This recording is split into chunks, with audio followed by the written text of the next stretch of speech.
बिस्मिल्लाहिर्रहमानिर्रहीम। अस्सलाम वालेकुम। A1 TV के साथ मैं हूँ राशिदा मुनीर। नजर डालते हैं हेडलाइंस पर। चेयरमैन नैब आफ्ताब सुल्तान मुस्ताफ़ी हो गए। चेयरमैन नैब ने वज़ीर आज़म से मुलाकात में इस्तीफ़ा दिया, जिसे मंजूर कर लिया गया। आफ्ताब सुल्तान का कहना है, कुछ ऐसी चीज़ों का कहा गया जिस पर तहफ़्फ़ुज़ात थे। हमेशा मेरिट और कानून के मुताबिक काम किया। ऐसा कोई काम नहीं करना चाहता था जिससे इदारे पर सवाल उठें। मौजूदा माहौल में मुस्ताफ़ी होना ही मुनासिब समझा। आफ्ताब सुल्तान 6 माह तक चेयरमैन नैब के ओहदे पर फाइज रहे। चीफ इलेक्शन कमिश्नर की ज़ेर सदारत इलेक्शन कमीशन का अहम इजलास। 2 सूबों में सदर मुमलिकत की दी गई इंतखाबात की तारीख का जायज़ा। सदर मुमलिकत के इक़दाम की आईनी और कानूनी हैसियत पर गौर।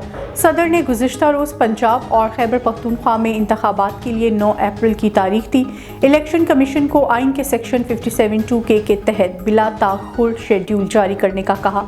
ज़राए के मुताबिक इलेक्शन कमीशन के इनकार पर सदर की सुप्रीम कोर्ट जाने की हिकमत अमली भी तैयार।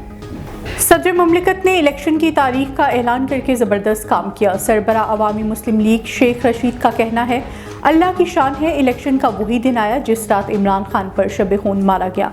मुल्क को इलेक्शन की तारीख ही बचा सकती है, वरना खाना जंगी होगी। इलेक्शन से भागने वाली जमातें सियासी नहीं, माफियाज हैं। तोशाखाना रेफरेंस में फौजदारी कार्रवाई का केस। इमरान खान पर फर्द जुर्म ना लग सकी। सेशन कोर्ट इस्लामाबाद में इमरान खान पर फर्द जुर्म की कार्रवाई 28 फरवरी तक मुलतवी कर दी। आज हाजिरी से इस्तशना की दरख्वास्त भी मंजूर। वकील को मुखातिब करते हुए रिमार्क्स दिए, हम मुसलसल आप लोगों की मान रहे हैं, अगली समात पर हर सूरत पेश हों।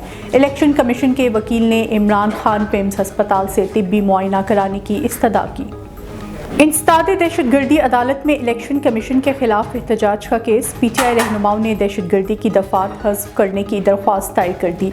अदालत ने दरख्वास्त पर फ्रीकेंस से 27 फरवरी तक जवाब तलब कर लिया। असद उमर की हाजिरी से इस्तशना की दरख्वास्त मंजूर। मीडिया से गुफ्तगू में अली नवाज अवान बोले, 11 लोगों ने रैली निकाली, 100 बंदों पर केस बना दिया गया। ये हुकूमत सिर्फ इंतकामी कार्रवाई कर रही है, इलेक्शन कराने का कोई इरादा नहीं। आखिरकार मामला सुप्रीम कोर्ट के पास ही जाएगा।